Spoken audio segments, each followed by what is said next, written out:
Mason Laval. You're listening to the Rally 96.3 FM. This is some of the best sports talk in Atlanta. I'm alongside Reed Cook here and Jacob Tyler, and you know we're inching very close to the month of August. And you know what it means when we get to the month of August? We get to college football. When we get to college football, a lot of college football fans talk about the college football playoff. So we're going to go ahead and do some early predictions on the college football playoff, why it's now starting to get on our minds. So I'm going to go ahead and start with you, Reed, having more experience in college football and just covering it and knowing about it for a little bit longer. What do you think about the college football bracket? What will it look like this year? Do you see any surprises? Do you see just a bunch of top dogs making it? What's your take on that, sir? Well, I think the two powerhouses every year, Alabama and Clemson, will make it in, and like they do every year, it's always the same prediction. But it's always those other two spots that people kind of mess up on. And this year, I think a hot take would be to have two other teams from the same conference besides the SEC in the playoffs. And I think those two teams will be Oklahoma and Texas. Oklahoma getting the Alabama transfer Jalen Hurts to lead the team. He's an experienced quarterback, and he's been in the playoffs before. And with the Oklahoma offense and Lincoln Riley at the helm, I think they can easily make it to the playoffs. Also, Texas with Heisman candidate Sam Ehlinger and their offense. I think the two rivals will both make it to the college football playoff and could make a run at the national title. A great take on it. Love all that detail. You know, I really am kind of intrigued that you actually chose Texas. That's a good choice. After all, they did beat Georgia. They know that they can beat some of the top dogs in the SEC even, and that's definitely a compliment. So we'll just have to see. You have Texas as kind of your underdog. You think they'll be the 4th seed out of that whole group, probably? I think either them or Oklahoma. Okay, excellent. How about your number 4 seed? How about you just give us your overall bracket? Okay, kind of like what Reed said, most definitely Alabama and Clemson. But I think Oklahoma, they are going to make a run. They would probably be the 4th seed in my opinion. Very experienced quarterback from Alabama. He's been in the playoffs many times. So I think the 3rd team that's going to make it in is going to be Georgia. I just think they're just going to come back this season like with a good mindset to like try to like go for big things. So I think they're going to be the 3rd seed in the playoffs. Okay. Great. You know, with me it comes to I kind of go back and forth about this. I fluctuate a lot on this topic, but I do think that Clemson and Alabama will be the teams to beat. Those are going to be your number 1 and 2 seeds. However, I'm kind of intrigued that you chose Texas, and also I kind of like how you chose Georgia. But I think in this situation with the 2 underdogs that you guys kind of chose, I'm going to go with Georgia. I just think Georgia's more of a better team in order to make it to the playoffs. I saw them last year when they played Kentucky. A good team. Jake Fromm, I think he is truly an elite team playing a lot of SEC teams. They're going to have tough competition this year, so that'll kind of prepare them for what they might see in the college football playoff. And of course, Oklahoma. You said it right, Reed.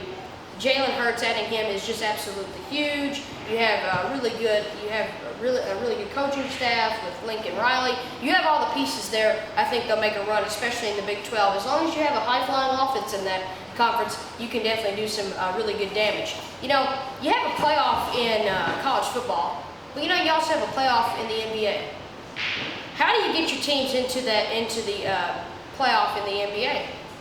You make sure you have a good team. How do you get a good team? You get a good team by free agency. You just said it, Jacob. Perfect.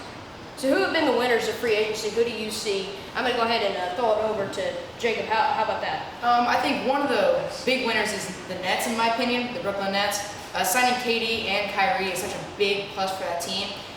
They did lose Allen Crabbe, but it's okay. They can play without him. They did lose D'Angelo Russell as well, but I think Kyrie Irving is just a better player than D'Angelo Russell. He'll step into that position very well, but they're not going to be a title contending team this year, but you give it a couple more years, I think they'd be one of the more title contending teams. Yeah, in order to actually make the salaries work, we're in Atlanta. We like the Atlanta Hawks, so in order to make those salaries work, the Brooklyn Nets had to trade away Allen Crabbe for Taurean Prince and a few first-round picks. So if you got Allen Crabbe, you gained your salary space, but you actually took in more salary, however. But you had that 17th overall pick. When you had the 17th overall pick, you used that to flip for the 4th overall pick. That 4th overall pick was acquired by the Pelicans because of the Anthony Davis trade. So a lot of marbles had to fall to get to this situation. So it's all kind of interconnected. We'll see who will come out on top of all that connection in this trade. How about you, Reed? What's your take on free agency? Well, like you said, with the marbles falling, it's honestly like the domino effect. Because once the Lakers signed Anthony Davis to pair up with LeBron James, then the Clippers had to go out and say, you know what, we're going to be the best team in LA next year. So they went out and traded for Paul George, and they got Kawhi Leonard to make a title run this year. And because of that Paul George trade, the Thunder had to blow up their whole roster and send Russell Westbrook down to Houston to create another championship caliber team.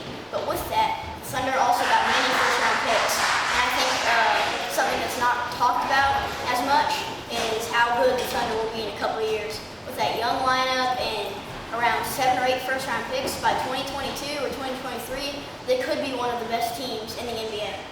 I definitely will possibly agree with you on that. I do think that the Rockets are going to be a club that will probably make a run. Same thing with the Oklahoma City Thunder. I do agree with both of you guys. Wait a minute. What is that? We have a caller in. You have a caller in? Yeah. Hey, what would you like, sir? So I'm a big Pelican fan. Do you think that the Pelicans were winners or losers this free agency because they traded Anthony Davis, but also got a lot of young pieces to build around with Zion Williamson included in that? Being on the phone with you right now, sir, they lost. They lost, I'm telling you. They lose Anthony Davis. Zion Williamson will be a good player right now. He's not going to work right away. You have Drew Holiday. I don't see that team as very elite, though. I don't think that Zion Williamson will be the best player that all the hype suggests. But now all this social media, all these different things that you didn't have 20 years ago, I think he's maybe a little bit overhyped, but he'll develop. But probably the only issue I have, probably by the time he develops into an elite player, you're going to have Drew Holiday, he'll be washed up. So now you're going to have to find a way to build around him, and you've done that a little bit with Brandon Ingram and Lonzo Ball. So that's my opinion on that, at least. I think that they're kind of more on the losing side, but they could potentially be winners if Zion works.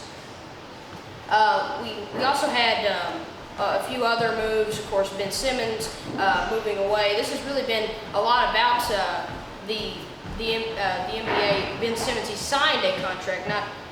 I'm sorry, I misspoke. He actually re-signed with the Philadelphia 76ers. So, we got a lot of stability here as well as a lot of movement. It should be interesting. I think all the marbles will fall. We've talked about the teams that have won.